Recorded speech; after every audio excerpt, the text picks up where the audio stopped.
Hello, welcome back to my channel. If you are new here, my name is Taylor and I post all sorts of fitness and lifestyle videos, and occasionally I post law school related videos, and this is one of those. So here we go. If you didn't know, I applied to law school last year, so full year ago. Ended up deferring my admission and am going to start this fall, and I'm going to Washington University in St. Louis, which is it's a pretty nice school, and I've got a pretty swanky scholarship, which is super awesome. I have done a whole video about my admissions process, and that is actually the kind of impetus for filming this one. I've gotten a number of questions on that video about how I studied for the LSAT and kind of, you know, what I did to get the score that I got, which I didn't explicitly state in that video, but will explicitly state right now. I got a 173 on the LSAT, which is the median score for Harvard. So it's not, or at least it was when I applied. So I don't know, it may have changed. It may have changed since then. I haven't looked at stats recently, but anyways, it was a pretty good score, and it was really, you know, a good thing to have when applying to law schools, as far as like giving me an advantage. My fake lashes are uneven. It's fine. We're doing great. So yeah, that I've gotten a number of questions on that, asking how I've studied, and at one point I did write a blog post, and so I will also I'm gonna link everything that I've just mentioned in the past couple of sentences in the description box down below. So I did write a blog post about how I studied, but in retrospect, I'm looking back at it, and it's really vague and not super specific as far as what I personally did, and so I figured I would do a more, you know, in-depth deep dive video into what my study plan looked like and how I prepared.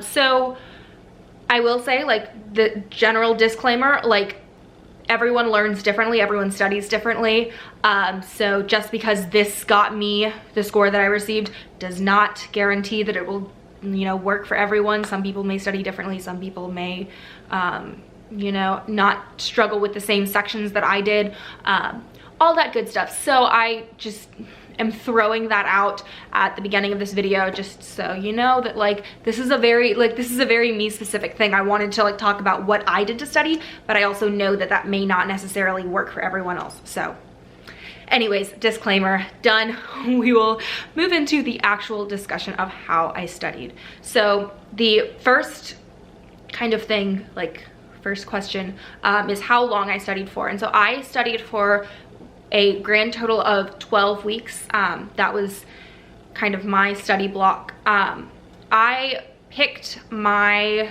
LSAT date at the beginning of June, and I strategically did that because I studied abroad the semester before, and my semester abroad actually ended in mid-March. So I was done with my semester and I didn't have to worry about academic stuff starting in mid-March, which gave me most of that time to really focus on LSAT stuff. Although I will say so it was about 8 weeks of really only having LSAT stuff. And then on the last 4 weeks, I was in DC with an internship, so I had slightly less time to study than I did during those, like, 8 weeks of, like, super intense studying. So that is why I kind of laid out my schedule the way that I did. So it is very heavy on those first 8 weeks, and then the last 4 weeks were a lot lighter. There was not as much for me to do during that time period, and it was because I was trying to, you know, balance the fact that I suddenly had an internship in the last few weeks before my LSAT started. So that is my general time frame. I know that people generally suggest, like, not doing too much longer than that, just because you do hit, like, a peak, and I think that actually very much held true for me. There was a certain point where I was pretty much consistently getting these same scores every single time that I took practice tests, and so at that point I was just kind of trying to keep everything up, and, like, I don't know, the difference between, like, a 173 and a 180 is, like, literally, like, 2 questions maybe even if that per section. So it is a very, like, minuscule number of questions missed, and so at a certain point it just kind of becomes like you got one weird question in that section that you just didn't quite know. So that's that. So I actually dug up my 2017 bullet journal, which is real old. to kind of look at my study schedule, because that's when I was studying, so 2017. So bear in mind that like things might have changed a little bit. On the whole, the LSAT has not changed that much, so I don't feel like off giving this advice now. But I will say, so the way that I studied personally was I did the PowerScore test prep books. I did all 9 of them. I did the Bibles, and I did the type training, and I did the workbooks. I personally didn't really enjoy the workbooks. I don't think I got a lot out of them. So if you're gonna cut anything out, I would cut that out. I also took a weekend-long class just to kind of, you know, throw in a little bit extra. I did that about a month out from my LSAT, so I took that at the beginning of May. And that was a very personal decision as far as like deciding to self-study versus to take a class. I know personally that I tend to learn better teaching myself things than I do in a classroom setting. Like when given the option, I would rather teach something to myself and then go into a classroom and, you know, continue to absorb it. But that's the way I learn. I'm much more of like a hands-on visual learner rather than an auditory one. So that was my reasoning behind not taking an actual class, and for me that worked well. If you are someone who learns better in a classroom, needs that type of, you know, like set structure, maybe that's a better choice for you. But anyways, once again, everything is subjective. This is what worked for me, doing what I did. So basically now I'm going to go in and I'm going to give you a really lovely week by week breakdown of what I did. So bear in mind, once again, I was not balancing this with other things. This was basically my main academic focus. And so I had the time to go in really intensely. So I started off with, you know, obviously you take the diagnostic test, so no prep whatsoever. Took my first practice test. And I got like a 158, 160, I wrote that down actually. So I got a 160 on my first practice test. This is actually, I think I had taken something prior to it, like a mini practice test, and gotten a 155. So, you know, that's where I started. So I started around the 155, 160 range at the beginning of my prep. And so then I kind of went in and I did the Logical Reasoning Bible, the first 6 chapters of that. I did chapters 2 and 3 of the type training for logical reasoning. I did chapters 2 and 3 of the Logic Games Bible. I did chapter 2 of the Reading Comp Bible, the Logical Reasoning Video Lesson 1, and the Logic Games Type Training chapter 2. That was a lot of words. I'm going to make sure that I put them all up on the screen so you can see them as well. So week 1. Week 2 was the Logic Games Bible chapters 4 and 5, the Logic Game Type Training chapters 3 and 4, the Logical Reasoning Bible chapters 7 through 9, Logical Reasoning Type Training chapters 4 through 5, and the Reading Comprehension Bible chapters 3 through 5. So if you notice already, I started off with the logical reasoning section and then kind of did more and then added logic games, and then like reading comprehension was the third, just because you kind of go from like order of familiarity to order of something that you're less familiar with to familiar. So the logical reasoning section is kind of the more out there one, I think, out of all 3 as far as like things that I've had experience with before. So reading comprehension is like on everything. Like it's on the SAT, it's on the ACT, it's on every, you know, standardized test you've taken ever. Whereas logical reasoning is like very much not, like it's very much out of left field. And so that's why I sort of focused on that one first, and did that based on advice that I had found on the internet. So there we go. I am now like a carrier of internet advice, but that's what I did, and that actually worked for me really well. Although, as you'll find out, reading comprehension was my weakest section. Anyways, that's just as how life is. Week 3, I did Reading Comprehension Bible chapters 6 through 7, the type training for reading comprehension chapter 9, the Logical Reasoning Bible chapters 10 through 11, Logical Reasoning Type Training chapters 6 through 7, Logic Games Bible chapter 6, Logic Games Type Training chapter 5, and 2 prep tests. And so within these first 3 weeks, I went from getting a 160 on that first exam to these next two practice tests. I got a 167 and a 169. So we saw some improvement as soon as we got in and kind of learned some of the strategies. The logic games strategy in the Logic Games Bible is like hands down the best thing. Like, cannot recommend it enough. I think they do a really, really, really good job with that. I also really liked the logical reasoning. Once again, reading comprehension, I think I didn't do bad at it.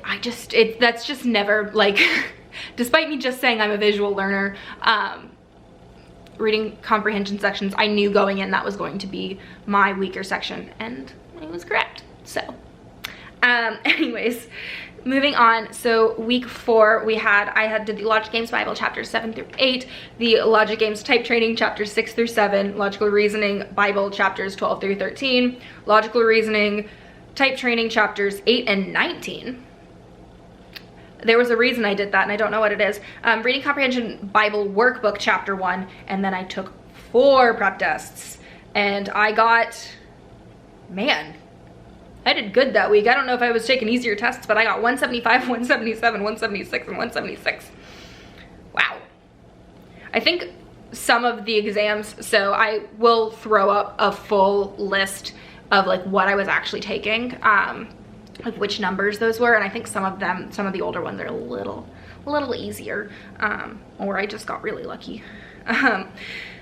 So then moving into week 5, I did the Logic Games Bible chapters 9 through 10, the Logic Games Type Training chapter 8, Logic Games Bible Workbook chapter 1, Logical Reasoning Bible chapters 14 through 17, Logical Reasoning Type Training chapters 9 through 10, Reading Comprehension Bible chapters 8, Reading Comprehension Type Training chapter 9, and then 4 prep tests, which I got ranging from a 171 to a 179.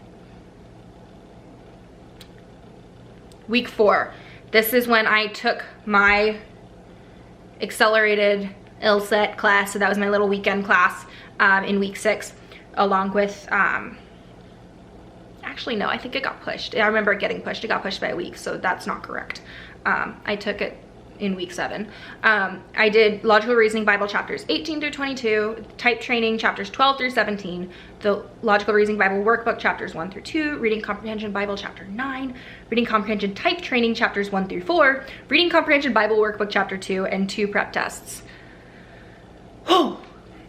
Week 7, so this is when I actually did take my class. I also did the Reading Comprehension Type Training chapters 5 through 8. This is about the time that I realized that I suck at reading comprehension, was working through all those type trainings. Reading Comprehension Bible Rechallenge, Reading Comprehension Bible Workbook, chapters 3 through 4, Logic Games Bible Workbook chapter 2, and then I have 6 prep tests marked off. I don't actually know. I don't think I took 6 prep tests in a week. So I only have a score written down for 1, so clearly I did not do all of that.